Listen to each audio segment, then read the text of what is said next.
We've seen recently that the EU has built, or at least announced, that it's going to have this whole brand new European defense fund, and that countries like the UK, Turkey, and I think Norway and Iceland couldn't be a part of it unless they did a security deal with the EU. Now, we've already done a security deal with Germany. Why isn't the UK going to do a security deal with Brussels? Doesn't make any sense. We are the second largest spender of defense in Europe. We have, again, outside of Germany, I think the second or to third largest, I believe, defense sector in Europe. So you're leaving a heck of a lot of companies out there. We also, again, have a very sort of wide and capable sort of military service structures. We have a very, very good, capable and military, spying intelligence apparatus when it comes to that as well. Leaving the UK out of that doesn't make any sense. Now, you can say, oh, well, this is just, for EU members. Fine. But the fact that they've left that door open for that signing of that agreement does clearly indicate that, yes, they want to leave the door open for the UK to join that, because why wouldn't we? We are part of Europe as well. We are there as well when we want to do this. We want to see, Ukraine sort of defended as well, but we also want to see a stronger Europe.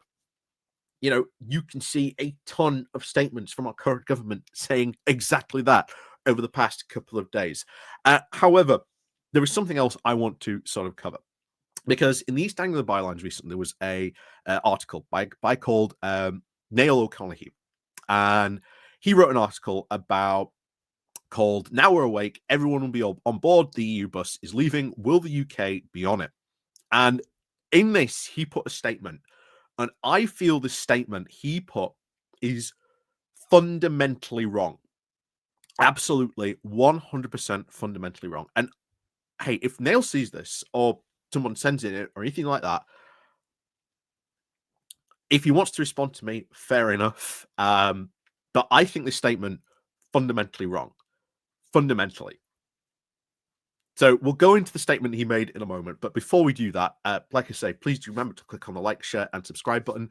Down below, there's my Patreon page. There's a Buy Me Coffee link, so we can well buy me coffee. The YouTube thank you button, the Pony Club, etc.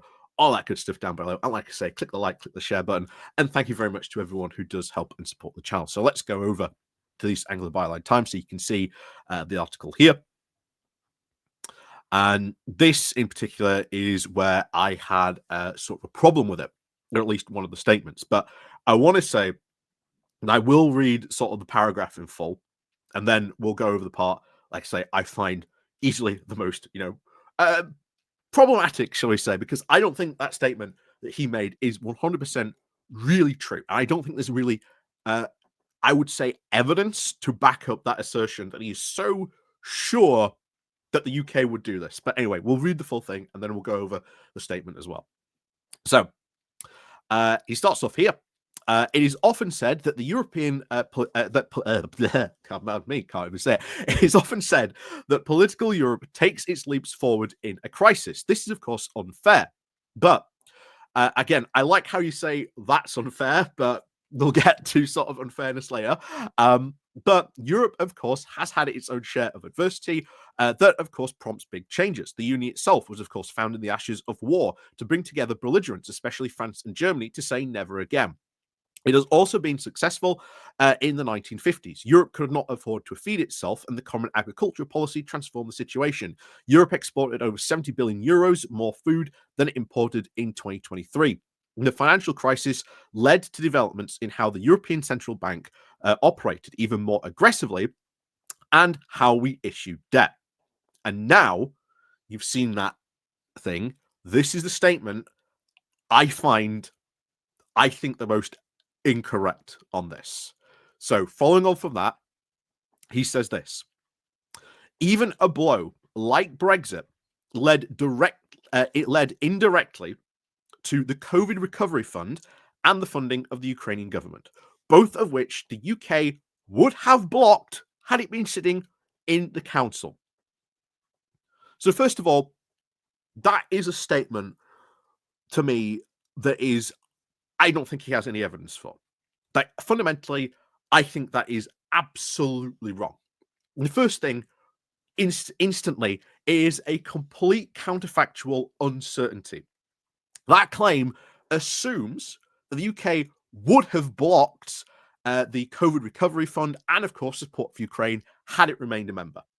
This is absolutely speculative. Absolutely speculative. Now, yes, the UK did have a history of opposing aspects of course, EU fiscal integration, but it also did very much support the UK, so we say the Ukraine outside of the EU, and has provided a lot of substantial independent aid. So that is the first point to push back on. That would be my first point on that. You know, it is an absolute counterfactual uncertainty.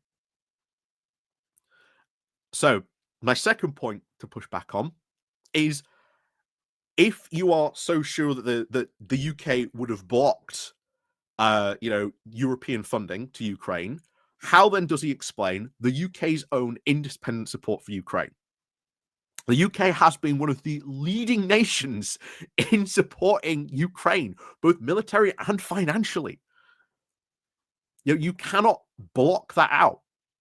You also have to remember that had it been even in the EU, it would have even influenced the bloc's response even more and would have not even blocked assistance. Because remember, it was us sending storm shadows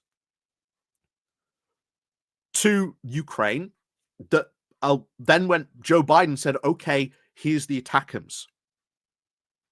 And if you want a European analog to that, it was us sending challengers over that finally meant Germany unlifted its hesitance, shall we say, to unleash the leopard. Do you not remember that? When that was a big thing to, push governments to unleash the leopard? And it was us sending challengers which eventually pushed Germany into doing that. The idea that we would have blocked Ukraine aid if we had been in there at a council level would be absolutely ridiculous, especially when we have had such independent support for Ukraine outside the EU. So that is fundamentally, I think, very, very wrong statement to make. 3, the actual EU's decision-making process itself. So while the UK did indeed have a history of vetoing some, not all, some EU policies and key decisions, it is how that happens, especially in times of crisis, that involves a lot of negotiation and compromises rather than outright blockages. So even if like the UK had opposed those two things, and bear in mind, given the stuff on Ukraine, I absolutely do not think it would have blocked or vetoed that at all. And the COVID recovery, bear in mind that the UK would have probably been a primary beneficiary of that. Don't think that would have happened either. But there you go. So the UK itself may have even secured opt-outs. That has happened before. Other countries have done that. Rather than outright blocking things, they've negotiated and secured opt-outs rather than actually preventing the entire policy. So that's at least my third point. My fourth point would, of course, be Brexit's actual own economic costs. So the suggestion, of course, that Brexit led at least indirectly to, positive developments completely overlooks the EU's very own economic and geopolitical consequences that it has gone through for the past couple of years, including its own now EU-UK trade barriers. You can't ignore that. These things would have happened even if you take Brexit out of the picture and just say everything continues on, Brexit didn't happen. We in the EU would still be facing these political and economic consequences. And again, going through what I've gone through already, I don't think the UK would have blocked this stuff. Not only that, my final point in this is that the EU is very able to adapt to stuff. So even if we grant you that the EU, the UK opposed, aspects to like the COVID recovery fund or like Ukraine aid, the EU would have absolutely pursued alternative funding mechanisms. Absolutely, gone after funding mechanisms. That's what it would have done. And this argument that Brexit now was a necessary condition for these policies is far, far too deterministic for you to be making. I think it is far too deterministic. I think it is a complete oversimplification of an assertion. When you look at the very complex geopolitical realities that have happened since Brexit,